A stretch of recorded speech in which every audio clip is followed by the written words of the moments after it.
Olá, esse é o Arena IE. Eu sou Alessandra Gonzaga, mestre em Psicologia Clínica, doutora em Gestão de Pessoas. Eu sou Marcelo do Carmo, mestre em Economia, engenheiro e senhor das hard skills. E juntos nós temos a Soft, né, Graças a Deus, né, que alguém cuidou das softs, né, Ali? Nós cuidamos juntos. Hoje o nosso Arena IE vai ser sobre transformação e inteligência emocional, ou inteligência emocional transformacional, dá pra gente dizer assim também. Esse termo vem do inglês, né, dos nossos queridos amigos do EITRI, o Instituto de Pesquisa e Desenvolvimento de Inteligência Emocional. E eu acho que a gente pode começar explicando um pouquinho essa relação entre a transformação, ou seja, a mudança pessoal, e o que precisa para a gente desencadear isso na gente. Aham. É, uma coisa que a gente discutiu bastante esse último final de semana, né, que nós estamos participando, na verdade, de um grupo de estudos, né, com professores do mundo inteiro aí, unidos pelo EITRI, sobre esse tema, né, inteligência emocional na transformação de vida e carreira, que vai inclusive ser o tema do próximo congresso do EITRI lá nos Estados Unidos em março, ou não, em maio do ano que vem, né? Maio, se Deus Lá quiser, no estaremos Texas. lá. Se Deus quiser, estaremos lá. E aí, né, o que acontece, né, o papel das emoções na transformação. A gente estava até vindo para cá, né, e falando, puxa vida, porque a gente costuma dividir as emoções num espectro, né, de valoração da emoção, se ela é positiva ou se ela é negativa. E uma das coisas que chamou minha atenção e a gente discutiu muito foi que para você transformar, lógico, você usa todas as emoções, mas é preciso manter um foco constante nas emoções positivas, né? Tu até me fez uma pergunta, né, Alice, se não precisa um pouquinho de mal-estar, né, para sair da zona do conforto, não é isso que você ouvia lá quando criança? Porque quando eu era pequena, se dizia assim, que a gente precisa de uma certa sair da zona de conforto, de uma sensação até de mal-estar para conseguir mudar. Então, assim, quando tá tudo bem, a gente não muda. Uhum, Que para mudar eu preciso ter sofrimento. Até isso eu já ouvi. uhum, Sem sofrimento não há mudança, esse tipo de coisa. Isso vem da minha infância e vem também da psicologia. uhum. Muitas escolas de psicologia trazem isso como uma premissa, de que a mudança só é possível a partir de sofrimento. No sentido de que a pessoa esteja tão mal na condição em que está, em que seja inevitável buscar essa mudança. Eu quero que tu fale um pouco sobre isso, se tu acha que é preciso sofrer para a gente mudar.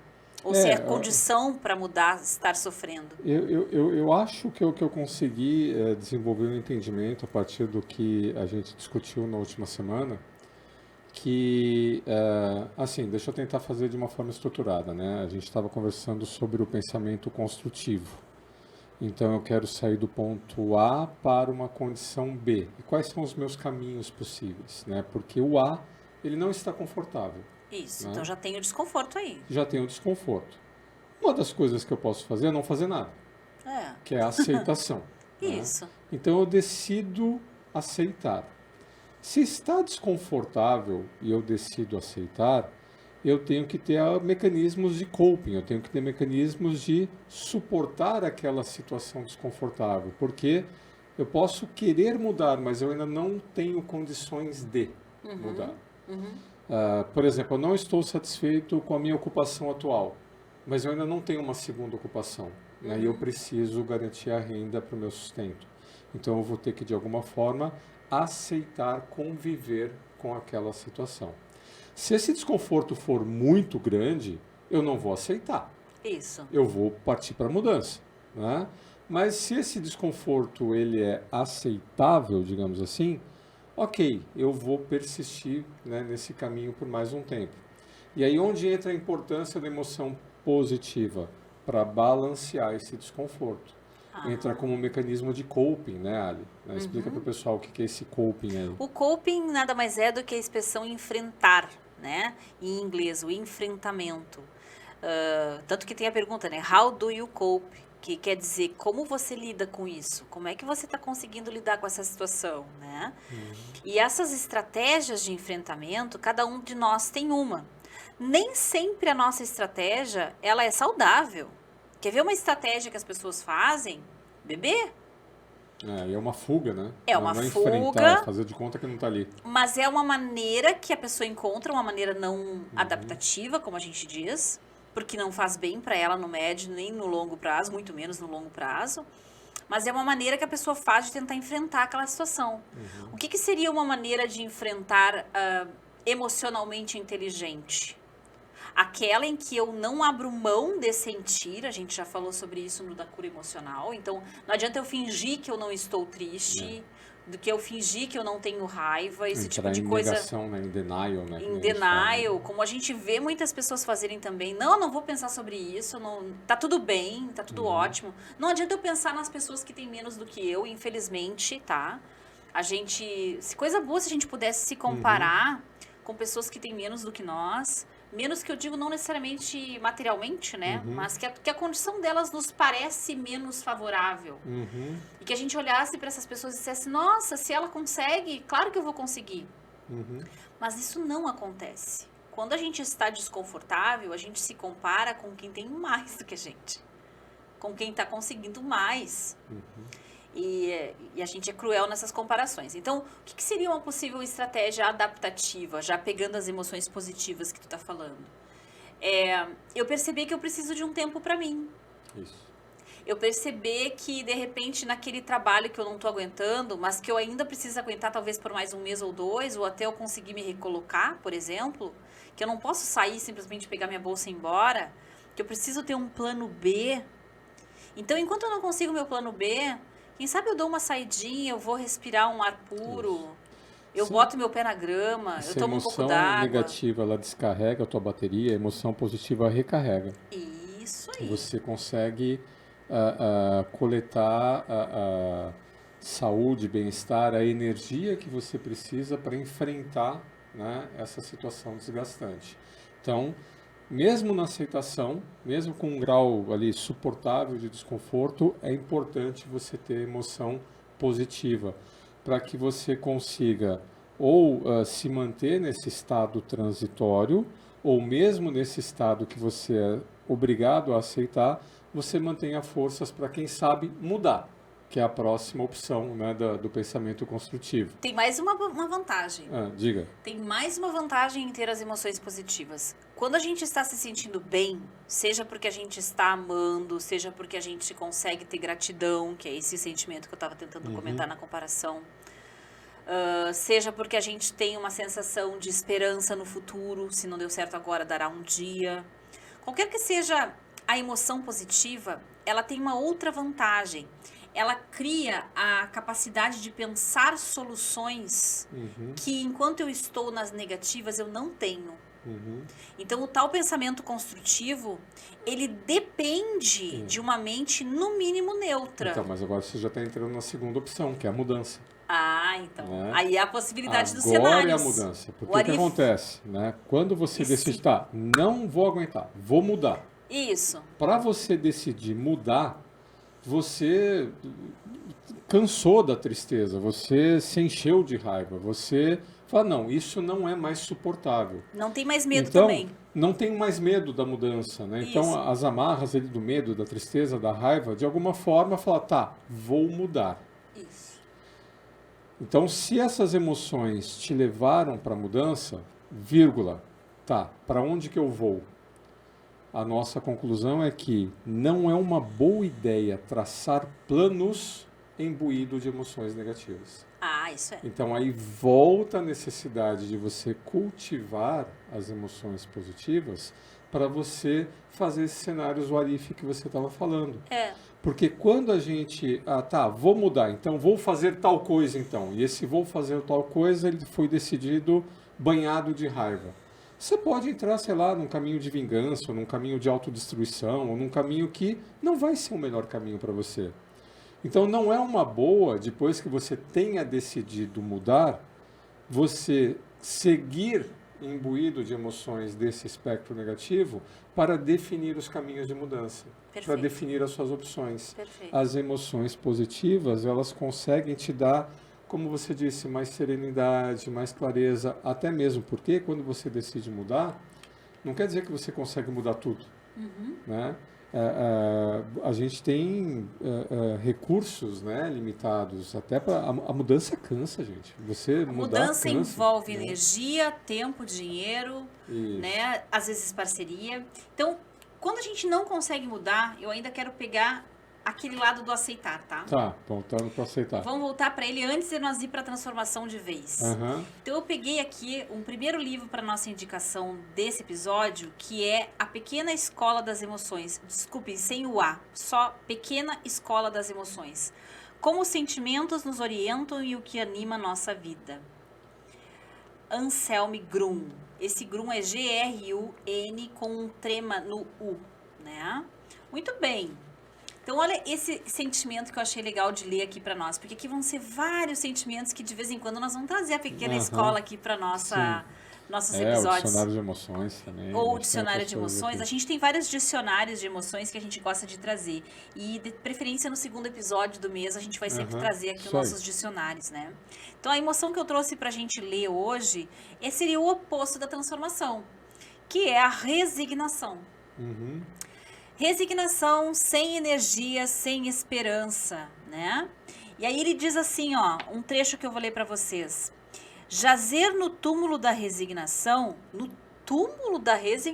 olha como é que ele chama ela. Tétrico. Não se assume mais qualquer responsabilidade. Então, essas pessoas perderam a esperança por mudanças e não creem mais que a vida efetivamente ainda venha se modificar de modo positivo para si mesmas e para os outros. Vejam, é diferente se resignar de aceitar. Cuidado. Aceitar, eu vivo o melhor possível da realidade existente. Eu até aprecio essa realidade no que é possível apreciar. Resignar significa selar e distinguir como signo, como um lacre. É a ideia, então, resignar, de que eu retiro esse lacre e, portanto, eu abro mão das exigências. É como se fosse um selo que haveria ali, eu retiro esse selo, eu não exijo mais nada. Sim, você elimina as expectativas, porque o seu desconforto é porque as suas expectativas e necessidades não estão sendo atendidas. Isso. Se você decide abrir mão das expectativas e necessidades, Você é um jeito de você se resignar, né? Você se conformar e falar, não, esquece, eu não sou mais importante, né? Isso é muito triste, né? Isso é horrível. Olha só, mais um pouquinho dela, ó. Quando falamos em resignação, queremos dizer abdicação, renúncia, fatalismo. Por isso que ele deu aquele exemplo meio fúnebre, né? Então, nessa hora, abrimos mão da necessidade de realizar os nossos desejos, exatamente o que tu estava dizendo, e não temos mais expectativas. Moldamos-nos ao que parece ser inevitável e nos rendemos ao nosso destino. Então, veja que interessante que a resignação é abrir mão da possibilidade de escolha. Quando a gente dá aula de mudança, a gente fala muito sobre isso. Que para poder mudar, eu tenho que considerar quais são as minhas escolhas. Ou quais são as minhas opções para que eu faça uma escolha, melhor dizendo. Né? O que eu tenho, quais são as minhas portas ali que eu vou abrir. Então, bem interessante a gente trazer agora essa possibilidade de que eu consigo mudar assim que eu enxergo o que eu posso, de alguma maneira, ter de opção. E aí tem uma influência muito grande, né? Que logo no primeiro capítulo do livro lá de inteligência emocional transformativa, né? Do Transformative AI que a gente estava estudando, uma das primeiras fases que os professores foi o Rick e o Gary, né? Que escreveram esse livro, né? Isso. Rick Hammett e Gary Lowe. Isso. Uma das primeiras fases que eles colocam, né? É que o aprendizado ele é baseado nas nossas experiências. Não existe aprendizado fora de experiência. Adoro isso. Né? Adoro. Então vamos tentar entender a importância disso com isso que a Alessandra trouxe da resignação. Se a gente aprende com base nas nossas experiências, né, digamos um jovem que tem poucas experiências acumuladas. Esse jovem, ele não tem lastro. Porque por ter poucas experiências acumuladas, né, por talvez não ter se desafiado tanto, estar começando a se desafiar e não ter colhido assim tantos fracassos na vida, né, porque quando a gente é jovem, a gente tem essa sensação maravilhosa, né? Que a gente pode tudo, né? A gente estava vendo o teu videozinho lá de... nunca vai ficar velho. A gente estava na sala de espera ali do podcast, vendo teu videozinho de podcast lá de Nova York, né? Aquecendo modelo, nas Torres Gêmeas, etc, etc. Nossa, né? If you can make it there, you can make it anywhere, né? Então esse espírito de... Deixa eu explicar para as pessoas que estão ouvindo, né? O Marcelo conta como se estivessem aqui com a gente. A gente estava assistindo um videozinho bem caseiro que eu fiz de quando eu estive em Nova York. Eu fiquei alguns meses em Nova York no ano de 2001, antes de caírem as Torres Gêmeas. E esse videozinho, a gente conversando que na sala tínhamos vários jovens, né? E que uma das jovens tinha nascido 10 dias depois que as Torres Gêmeas tinham caído, né?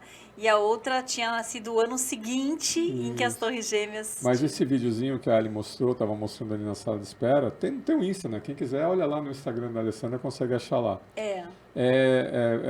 A trilha sonora é New York, New York, né? E tem essa frase, né? Se você conseguir fazer lá, você consegue fazer em qualquer lugar do mundo, né? Se eu conseguir fazer lá, ele está dizendo, né? Essa coisa de tô aberto para o desafio, né? Isso. É nós, né? Que nem a gente fala aqui no Brasil, né? Vamos lá, né? É nós. Mas aí o que acontece? Digamos que ao longo da sua vida você não vai fazendo muitos bons planos, né? Você não consegue fazer boas escolhas e você eventualmente vá colhendo mais fracassos do que sucessos. Ou você tinha expectativas grandes demais que foram sendo sistematicamente frustradas. Com base nessa tua experiência acumulada, né, se você se frustra, e o que não falta, né, é motivo para a gente se frustrar. Aí você pode se resignar. Se você ceder às emoções negativas. Por isso, mais uma vez, a importância das emoções positivas para essa transformação. Porque ninguém fala que você não vai se frustrar, né? A gente toma frustração no café da manhã, né? Nesse país aqui que a gente vive. Com certeza. Só que se a gente não cultivar o hábito, né, das emoções positivas para contrabalancear, para ver essa luzinha no fim do túnel, para levar uma maior compreensão e angariar energias para tentar de novo, para desenvolver o que a gente chama de resiliência emocional, né, que é tão importante e tanto se fala nessa palavrinha resiliência sem entender o que significa essa resiliência, podemos até falar disso depois, mas se você não cultiva as emoções positivas, você vai acabando se viciando nesse sentimento de frustração. Isso é importante, a gente consegue se viciar em estados emocionais. Isso. E aí, de tanto se frustrar, você pode cair numa dessas armadilhas que é a resignação. Isso. Que você fala, não vou conseguir de novo. Quer saber? Desisto de tentar. Né? Porque você foi acumulando experiências. Agora, se você ao longo das suas experiências, como todo mundo que vive no planeta Terra, se você é ser humano, né? A gente tem sonhos, a gente tem desejos, a gente tem expectativas. Às vezes a gente consegue, às vezes a gente não, às vezes a gente se surpreende. Mas se a gente mantém, né, esse tônus, esse foco, né, na emoção positiva, a gente consegue a cada frustração, de alguma forma, curar, né, promover uma cura emocional, né, o episódio passado a gente estava falando da cura emocional, e aí você usa essa emoção para você, ok, vamos lá, né, levanta, sacode a poeira, dá a volta por cima e vamos tentar de novo. Então, se você aprendeu a fazer isso, se você desenvolveu essa resiliência emocional, se você aprendeu a se levantar quando você cai, e aí para se levantar você precisa ter caído, então não podemos ter medo, né? Porque o oposto da resignação é você se amedrontar e não tentar nunca sair do casulo. Né? Para o camarada se resignar, ele foi lá, ele sofreu, né? Mas não soube muito bem lidar com o seu sofrimento. Talvez ele não conseguiu, né, ter um círculo de amizades, né, que pudesse, né, socorrê-lo, apoiá-lo, né, nos momentos difíceis. Talvez ele não conseguiu, sei lá o que pode ter acontecido na vida das pessoas, né? Mas a emoção positiva, ela é um antídoto contra esse sentimento, né, de resignação. Você não cede a isso. Legal. Impressionante como a gente tem uma conexão que vai acontecendo enquanto a gente está gravando o Arena IE, né? Parece que eu combino contigo. Eu estava procurando... Algumas coisas. Eu estava procurando aqui, a emoção do apego, tá? Porque o apego, ele é um subproduto, ele é da família do medo, Uhum. Então, o medo... Medo de perder. Exatamente, é um medo específico da perda. Uhum. E aí eu vim aqui para o nosso dicionário das emoções de novo, para a pequena escola, e fui para o medo, já que eu não achei o apego especificamente, eu peguei Tá. o medo, né? Outro dia a gente pode até buscar o apego para falar dele, que eu acho que ele nos ensina muita coisa. Né? Uhum. Então, o medo, logo no início, ele faz essa relação com o apego, porque ele diz assim, ó, todos nós conhecemos o sentimento de medo. Viver é mudar. Uhum. Quando começamos algo novo, quase sempre não sabemos se já estamos preparados para aquilo. Quando temos de abandonar o que já existe, um doloroso sentimento de perda iminente nos surpreende. O medo é da ordem dos sentimentos sobre os quais não temos controle e que podem nos dominar. Ele pertence a sentimentos negativos dos quais adoraríamos nos livrar, mas não conseguimos. E quanto mais forte lutamos contra eles, mais forte ficam. Então, eu acho muito interessante esse convite que ele diz que o medo nos traz para a mudança. Sim. O convite do medo para a mudança. E olha que interessante esse paradoxo. Nós somos resistentes à mudança. Por que nós somos resistentes à mudança? Porque nós somos propícios ao apego. Uhum. Porque nós gostamos daquilo que nós conhecemos, mesmo que não seja tão legal assim. Mas Isso. quando eu comparo o que eu tenho, que nem é tão legal assim, com uma coisa que eu não sei o que é, a minha tendência é ficar com o que eu tenho, Sim. que não é tão legal assim. É o ditado popular, né? Mais vale um pássaro na mão do que dois voando, que eu não vou conseguir agarrar, né? Exatamente. E aí o que acontece, né? Esse exemplo do medo é excelente, porque se você tomar uma decisão, né, baseada no medo, que é uma emoção negativa, você pode fazer uma decisão, uma seleção adversa, que a gente fala. Você pode tomar um caminho que não é o melhor caminho para ti, porque você ou tem o medo do desconhecido ou tem um apego muito grande, né, ao que você acredita ter hoje, que é fugaz, né? É tudo ilusão, na verdade, né? O que a gente costuma falar que é a nossa ilusão de controle, né? Que as coisas estão sob controle, né? Muito bem. E aí o que acontece? Tem a terceira mudança que eu quero falar, Aham. tá? Então aqui a gente falou, então vou só recapitular. Ou você aceita, ou você muda, né? Mas é uma mudança assim de pequenas alterações, né? O que dá para mudar, o que não dá para mudar, o que eu posso me adaptar simplesmente, etc, etc. E tem a terceira mudança, né? Que aí é você virar a própria mesa. Que aí eu entendo como você se ressignificar. Porque quando você vai mudar, por exemplo, eu não estou satisfeito, né, com o trabalho na organização que eu atuo hoje. Tá, eu vou procurar uma outra organização, mas eu vou ficar no mesmo setor, no mesmo ramo, fazendo a mesma coisa.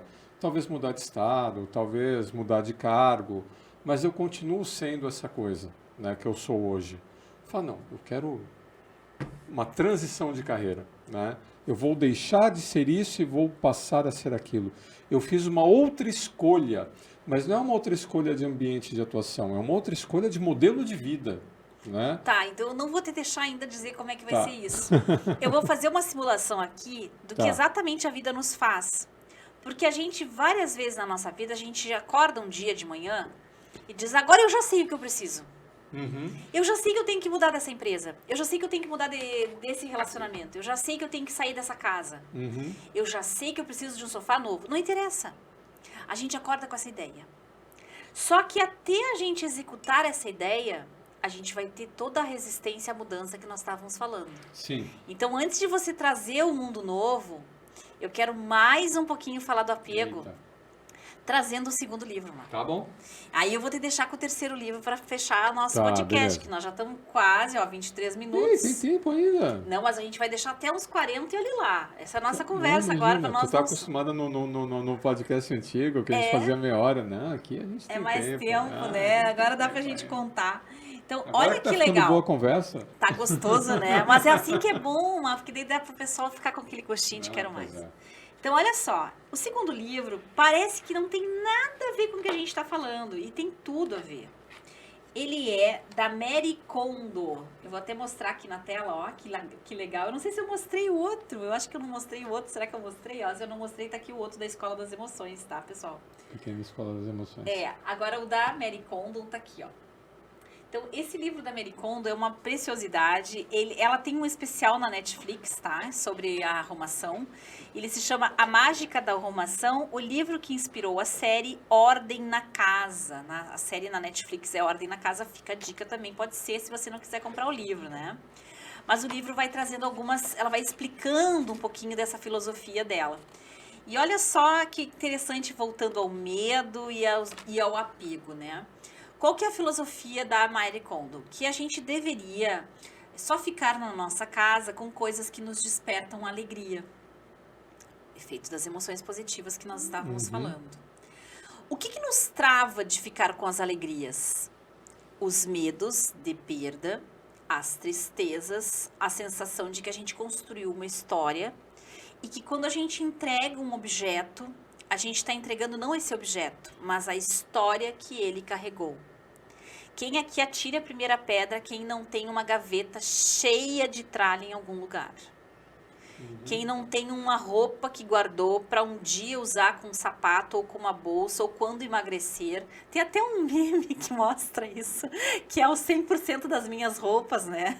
Aí tem lá uns 30% eu vou usar quando eu emagrecer, uns 20% quando eu achar o acessório certo, mais uns 10% quando voltar essa moda. E aí tu tem lá umas 3 pecinhas de roupa. Então, olha só. A ideia de jogar uma roupa no lixo desperta o medo de que com isso se perca as memórias que ela carrega, né? Vivemos no presente, não podemos ficar presos no passado. Não importa quanto as coisas tenham sido maravilhosas. A alegria e o entusiasmo que sentimos agora é o que interessa. Aliás, vou usar isso como minha defesa. Ah, meu Deus. Porque eu lá em casa compro roupa. E aí é conhecido no interior como mulher pobre quando compra roupa, né? Porque eu quero usar no mesmo dia. Isso vale para sapato, isso vale para acessório, não quero guardar para esperar, não, de jeito nenhum eu quero sair usando, né? Tá explicado, ó, é para me sentir alegre naquele dia, e não... Mas é a cultura de onde eu vim, né? Que quando a gente comprava uma roupa nova, era roupa de sair. Era roupa de sair, só que para mim todo dia é dia de sair, gente. Se eu tô saindo de casa, é dia de sair, ora bolas. Muito bem, mas aí eu queria só comentar isso aqui, já te passo, Má. Então, o que ela diz aqui é o seguinte, ó, de que uma das coisas que as pessoas fazem, e é um método de organização, pensando nas nossas estratégias de enfrentamento, como é que eu vou lidar com essa aflição de colocar fora uma coisa que eu sei que não é útil para mim agora, mas que carrega uma memória e que eu preciso desse espaço na minha casa? Um dos métodos é, eu boto numa caixa e levo para casa dos meus pais. Eu tenho um arquivo remoto.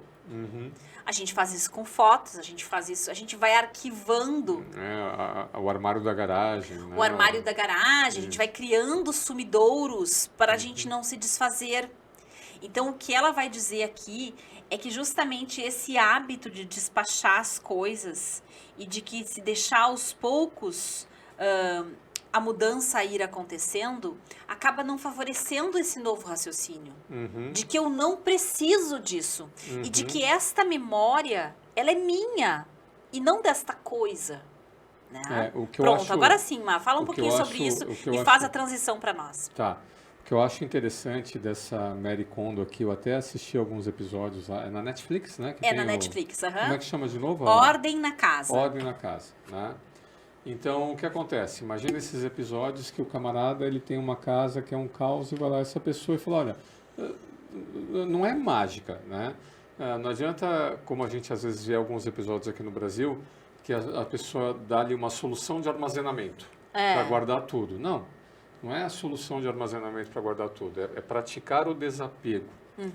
E olha só que interessante, né? É uma forma de você praticar o desapego com coisas materiais, mas você está praticando o desapego. Para tudo. Para tudo na vida. Às vezes, né, a gente organizar o ambiente de trabalho, organizar um cômodo da casa, né? Não interessa o que você está organizando, o importante é o impacto que isso tem no nosso cérebro. Exatamente. Eu me desapegar de uma xícara, eu me desapegar de um caderno, eu estou praticando o desapego que pode ser necessário para eu mudar de carreira. É que você vai ter que praticar muito, né, desapego de xícara e de caderno para você chegar a ponto de não, eu vou mudar de carreira. Mas são pequenos desapegos, hábitos. Não, eu não vou mais assistir televisão de sábado, eu vou caminhar num parque. Eu não vou mais ter um hábito sedentário, eu vou me exercitar na academia. Então, uma mudança externa, uma mudança de atitudes, mesmo que sejam atitudes que você fala assim, mas isso tem a ver com bem-estar, isso tem a ver com sedentarismo, isso tem a ver com organização de espaço físico, não interessa, o teu cérebro está aproveitando, ele está sentindo, ele está desenvolvendo aquele estado emocional. Mais do que isso, ele está desenvolvendo novas redes neurais. Isso. Ele está praticando a tal neuroplasticidade porque ele está conhecendo novas rotas de solução para os problemas velhos que ele tinha. E aí, exatamente, então é como se ali no teu cérebro você instalasse um app novo, para pegar a linguagem do celular. Olha, quer instalar o app do desapego? Isso né? aí. E você instala o app do desapego no seu cérebro. Né? E aí, sempre que você for posto em torno de uma decisão, que um dos caminhos pode ser, ok, deu para mim, vou mudar, você aciona, né, o app, né, do desapego. E vai facilitando sair isso. Das, e quanto daquela mais zona você de conforto. praticar. Por isso que eu adoro, eu sempre faço assim essa transição ou essa analogia nos ditados populares, né? Lá, quando eu era criança, tinha um ditado que falava, olha, mingau quente você come pelas beiradas. Ou então, o piano se va lontano. Então, é pelas pequenas coisas, né, que você começa. Então, você tem que, ao praticar as pequenas coisas, na verdade, você está ganhando musculatura emocional para os grandes desafios, né? Fantástico, adoro isso. A ideia de que a gente, os hábitos, as coisas que nós fazemos, motivam mudanças internas. Eu vou dar um exemplo que aconteceu comigo, de repente tu pode trazer para ti também, Má. Porque o Marcelo, eu acho importante comentar, ele emagreceu mais de 50 quilos no último ano. É isso mesmo, Marcelo? E contando, graças a Deus. Graças a Deus. Para minha vergonha, que preciso começar pelo menos os 5. Minha meta é perder 5, né? Para poder Ok, fecha parêntese, né? Sim, pequenos passos. Pequenos passos. Então, eu até perdi a linha do meu raciocínio com essa história agora. Bem feito. Lembrei. Eu ia comentar que eu teve uma época que eu não comia de jeito nenhum salame. Eu achava salame, o sabor do salame muito ruim. Sushi? Sushi eu fui até 33 anos de idade sem provar sushi. Eu olhava você que comia, adorava, né? Sim. E eu pedia sempre aquela coisa que quem não gosta de sushi pede em restaurante japonês. Eu pedia aquele yakisoba, alguma coisa assim, ou aquelas coisinhas fritas, né? Muito bem. E eis que, quando eu provei pela primeira vez sushi, com ainda por cima, se não me engano, era uma lula que estava crua. Não, era um polvo, isso. Um polvo cru, que eu meti um monte de raiz forte, um monte de shoyu, eu meti na boca, teve uma explosão na boca. Depois que eu não gostei daquele, eu digo, bom, então eu vou experimentar aquele outro ali, daí eu adorei. Eu adorei. E onde é que eu quero chegar? A experiência da mudança, às vezes, é tão somente de abertura psicológica.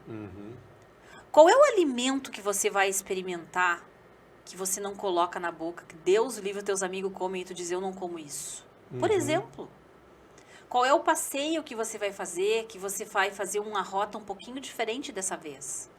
Então, são pequenas mudanças de rota, mudanças de escolhas, que já vão ensinando o nosso cérebro a se flexibilizar à mudança. Isso. Muito bom. E aí o caminho é emocional. E aí eu vou pegar o terceiro livro aqui. Vamos lá. Que foi o livro que eu trouxe. Já é um livro que já tem algum tempo no mercado, né? É do Adam Grant, né? Um psicólogo norte-americano. É o Pense de Novo, né? Ele também é autor daquele livro Os Originais, que eu também gosto muito. Mas o que eu trouxe aqui, né? Do Grant nesse livro aqui, do Pense de Novo. Olha só, né, ele coloca aqui logo no começo uma provocação, que a tua capacidade mental, a tua capacidade cognitiva não garanta que você faça boas escolhas. O que ele coloca aqui? Ó, pesquisas revelam que quanto maior o QI de uma pessoa, maiores os riscos de ela se deixar levar. O que acontece? O camarada que ele se acha muito esperto, ele facilmente ele reconhece padrões. E aí ele começa a ser vítima, né, de vieses. Né? Tem 2 vieses que ele explora aqui. Um é o viés de confirmação. Já pensei nele. A pessoa vê o que ela espera ver. Sim. Né? Eu vejo o copo meio cheio, você vê o copo meio vazio. O copo está lá. Você que escolheu ver meio cheio ou você que escolheu ver meio vazio. E o outro é o viés de desejabilidade. Mesmo o copo não tendo água nenhuma, você começa a enxergar a água ali. Sim. Você vê o que você deseja ver. Então, o que acontece? Por apego, por medo, por qualquer que seja uma dessas emoções que a gente está falando aqui agora, um camarada, né, que ele se acha a última bolachinha do pacote, né, que ele se toma de soberba ou de arrogância, ele pode ter a tendência, né, de se encastelar, se entrincheirar. A gente vê muito isso nas organizações, né? As pessoas do alto da sua sapiência, do alto da sua experiência. Quantas vezes, olha, a gente já entrando assim em organizações, né, tentando propor uma coisa nova, aí a pessoa vem assim, você não sabe de nada, deixa eu te contar como é que funcionam as coisas aqui. Deixa eu te explicar para você como é que funciona aqui. Desse jeitinho assim, ó, deixa eu te explicar para você como é que funcionam as coisas aqui. Ah, tolinho, não sabe de nada. Ih, quando você foi, eu já estava voltando, né? Cara, né, sai dessa, abre uma escola.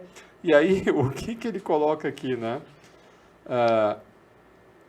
Um dos antídotos que a gente tem que estar sempre, né, se colocando é essa abertura para novas experiências que você estava falando, na forma de humildade. Ai, que lindo! Então, o que acontece? Como é que eu me abro para novas experiências? Sai do pedestal.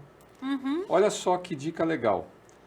Todos nós deveríamos ser capazes de elaborar uma grande lista de áreas em que somos ignorantes. Ah, que maravilha! Para você ter a humildade, né, de se propor dúvidas. Né? Ele coloca aqui 2 ciclos. Um ciclo de repensar ou de transformação, que a humildade leva à dúvida, leva ao interesse e leva à descoberta. Quero comentar isso. Tá? E o outro ciclo, né, que o orgulho leva à convicção, aos vieses de conformação e desejabilidade e à validação do seu status quo. Então, a humildade sai do orgulho. Deixa eu só colocar a listinha que ele coloca aqui, tá? Eu devolvo para ti, tá? A lista do Alan Grant, né? Então, já que todo mundo tem que cultivar a humildade, fala, escuta, baixa a bola aí, né? E te abre para abertura, né? Aí ele fala do efeito Dunning-Kruger, etc. Mas assim, ó, a lista dele, tá? As minhas listas das coisas que eu não sei incluem arte, mercado financeiro, moda, química, gastronomia, por que cantores britânicos cantam com sotaque americano e por que é impossível uma pessoa fazer cócegas em si mesmo. Se você está ouvindo o podcast e tenta fazer, você não consegue se fazer cócegas, né? Mas a humildade, né? Então, para começar pelas pequenas coisas, baixa a bola, né? Cultive a humildade. Não sei se o nosso dicionário de pequenas emoções aí tem humildade. Deixa eu ir Vamos vendo ver, aqui procura humildade. Vamos ver se a gente você, encontra humildade aí dentro. Talvez tenha comenta. orgulho, acho que orgulho tem aí dentro. Aham. Eu ia comentar de um episódio que eu assisti esse final de semana. A gente está sempre trazendo essas referências aí pra gente ir costurando as nossas ideias, né, pessoal? Que é de corretores de imóveis de Beverly Hills. Infelizmente eu não sei aí o nome exatamente do episódio, depois a nossa produção aí pode até colocar na nossos... Ai, agora a gente tem produção, gente, dá licença. Coisa chique, né? A coisa ficou chique, agora tem produção para colocar, né? Pelo menos ali nos comentários a gente colocar de que episódio é esse que eu tô falando. Mas aí é o primeiro episódio sobre esses corretores e acontece exatamente esses 2 exemplos, Má. Um corretor mais jovem vai conhecer o trabalho de um corretor mais velho que já tem muita cancha, não só mais velho em idade, ele tem muita senioridade em venda, né? E o corretor já sênior comenta com a câmera e diz assim, ó, eu não consigo compreender, porque se eu fosse visitar o fulano de tal, que seria um cara que ele considera uma referência, eu ia ouvir, eu ia fazer perguntas. Como é que alguém consegue aprender se fica o tempo inteiro falando? Uhum. Tá, isso foi o primeiro comentário, da ausência de humildade em aprender do novo jovem. Do novo jovem eu fiz um pleonasmo, mas enfim. Aí, ato contínuo. Uma situação muito semelhante. Uma novata também estava cobrindo uma corretora que está grávida, muito grávida, até a brincadeira que a mulher faz é cuidado para não ganhar nu durante essa visita, porque a barriga dela estava gigantesca. E ela elogia a corretora, então teoricamente até reconhece também a senioridade dessa corretora. E quando ela vai fazer a primeira venda, é um desastre, porque ela não teve humildade de aprender com a corretora. Ela sequer ficou acompanhando uma venda com a corretora que saiu. Ela foi apresentada para a cliente e começou a vender. E aí reclama para a câmera assim, eu tô me sentindo com muita pressão nas minhas costas, como se as pessoas esperassem que eu me dissesse, sim, você tem muita pressão nas costas porque você não está disposta a aprender. Onde está a tua humildade em acompanhar, em perguntar, em saber sobre a cliente, em conversar com a cliente? Então, essa arrogância, e daí a gente vê o lado oposto, que é mais do que orgulho, é uma arrogância de eu tenho que saber. Eu já começo a me mobilizar aqui, porque é o que eu mais vejo nas redes sociais. Nós vemos os especialistas em absolutamente tudo. Até em fritar ovo. Até em fritar ovo. Então, as pessoas têm uma necessidade muito grande, não em construir ideias, mas em dar soluções. As pessoas, elas confundem humildade com insegurança, com você se menosprezar. E é exatamente o contrário. Se menospreza, mas elas não sabem o que é a humildade. É exatamente o contrário. Que é essa abertura. A humildade é a abertura. Né? É você estar sempre muito aberto bom. A perceber o que eu tenho, né, para aprender com a Alessandra. Você estava falando, né, desse episódio aí. O que me veio à cabeça foi aquela entrevista do Jung. Né? Ai, meu Deus, a fatídica entrevista do Jung. Tem um registro histórico, né, que é um jornalista, né, entrevistando o Jung. Eu não me lembro agora o nome dele. Em um determinado momento lá... acho que é o Bill Moyers, não? Não é o Bill Moyers, não. Pelo amor de Deus. Moyers Bill Moyers nunca faria uma coisa não dessa. Não faria, né? Mas esse jornalista chega lá para o Jung em um determinado momento e faz para ele a seguinte pergunta: tá, vem cá, Jung. A gente está falando, né, do Carl Jung, né, um dos pais, né, da psicologia contemporânea de Freud, enfim, né? É Face to Face o nome dessa entrevista, se você quiser procurar no Google, e aí, gente. Né, ele pergunta para o Jung, mas vem cá, Jung, e você acredita que Deus existe? Né? E o Jung fala, não, eu não acredito, eu tenho certeza. I don't believe, I know. Eu tenho certeza que Deus existe. E ele passa para a próxima pergunta. Isso, porque não estava na pauta.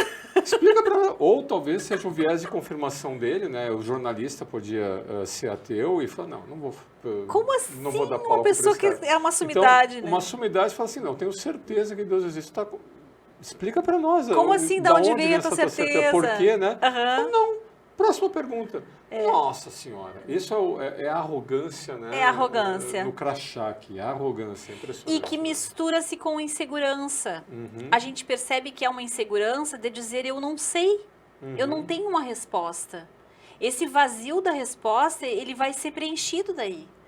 Né? Então, se eu não tenho a resposta, que eu vou preenchê-la. Se eu já tenho, o que nós estamos fazendo aqui?